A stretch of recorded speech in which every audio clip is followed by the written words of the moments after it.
तो दोस्तों ये हमारा 18 बाई 45 का हाउस प्लान 90 गज का हमारा ये प्लॉट है। तो चलिए देखते हैं हमने इसको किस तरीके से डिज़ाइन किया है। लेफ़्ट में मिलता है आपका मेन गेट, जो तकरीबन आपका 6 से 7 फीट चौड़ा मेन गेट रहेगा। इससे आपकी एंट्री होगी पार्किंग में। पार्किंग का जो स्पेस दे रखा है वो 7 फीट 8 इंच चौड़ा इस तरीके से और 6 फीट गहरा इस तरीके से आपको देखने के लिए मिल जाता है। और राइट में आपके गया है स्टेयर केस, जो कि 3 फीट चौड़ा स्टेयर केस रहने वाला है। इससे आप अपने छत की तरफ या अपने फर्स्ट फ्लोर की तरफ चले जाएंगे।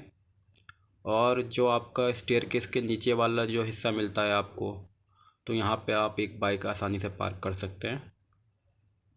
तो उसको इस तरीके से आप यूटिलाइज़ कर सकते हैं। प्लान के अंदर चलते हैं तो यहाँ पे आपको मिलेगा मेन डोर, जो तकरीबन आपका 3.5 से 4 फीट चौड़ा मेन डोर रहेगा। इससे आपकी एंट्री होगी हॉल में।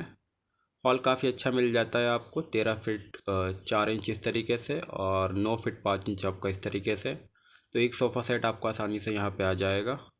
और यहाँ पे 2 विंडो मिल जाती है इस हॉल में। एक विंडो आपकी यहाँ रहेगी सामने की तरफ, और दूसरी विंडो आप देख पा रहे हैं यहाँ पे लास्ट में बिल्कुल कॉर्नर पे हमने दे रखी है। तो क्रॉस वेंटिलेशन होता रहेगा। और इससे हॉल से हमने अटैच किया है वॉशरूम को। वॉशरूम के साइज़ की बात करें तो 3 फीट 8 इंच इस तरीके से और 6 फीट आपका इस तरीके से देखने के लिए मिल जाता है गहरा। तो एक नॉर्मल साइज़ का वॉशरूम आपके लिए है। और यहाँ पे इसका लगेगा वेंटिलेटर, जो पीछे की तरफ से इसका स्मेल वगैरह पास आउट हो जाएगी। उसके बाद प्लान में अंदर चलते हैं तो यहाँ पे गैलरी मिल जाएगी आपको। 4 फीट चौड़ी गैलरी है ये।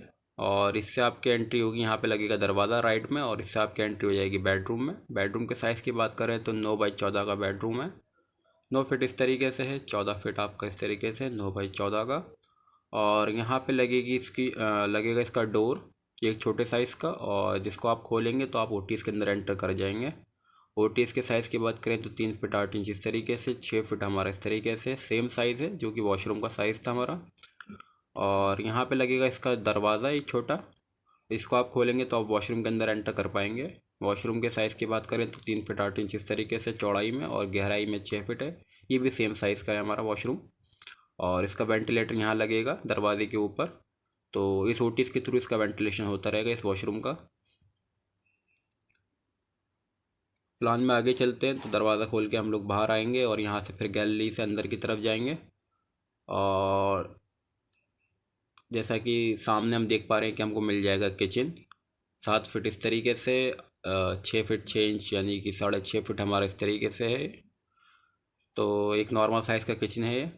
एल शेप में हमारी स्लैब आ रही है। तो यहाँ पे अपना कैबिनेट वगैरह हम दे सकते हैं। और यहाँ पे लगेगी इसकी विंडो, 4 बाई 4 की विंडो रहने वाली है।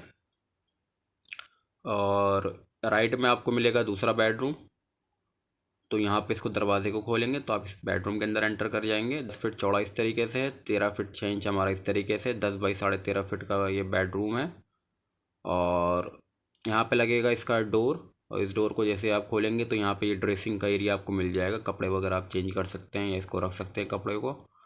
3 फीट 8 इंच इस तरीके से और 4 फीट 8 इंच इस तरीके से है। और इस बेडरूम के लिए जो विंडो दे रखी है वो पीछे की तरफ दे रखी है, यहाँ पे ये विंडो है।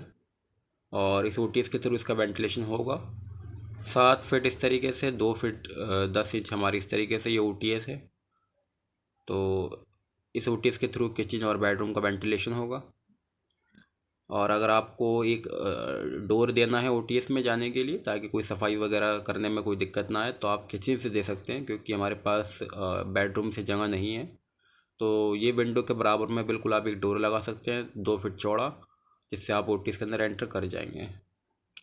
तो ये था हमारा आज का प्लान। 90 गज का प्लॉट था जिसमें हमने 2 BHK का प्लान दिया है, जिसमें हमने 2 वॉशरूम, 1 किचन, 2 बेडरूम, 1 हॉल और बाइक पार्किंग के लिए स्पेस दिया है। अगर आपको प्लान पसंद आया तो प्लीज़ वीडियो को लाइक करिएगा, चैनल को सब्सक्राइब करिएगा। अगर आपके पास भी कोई प्लॉट का साइज़ है प्लीज़ कमेंट सेक्शन में हमें ज़रूर बताइएगा, या आप हमें डायरेक्ट कॉल भी कर सकते हैं। हमारा नंबर यहाँ पर स्क्रीन पर शो हो रहा है।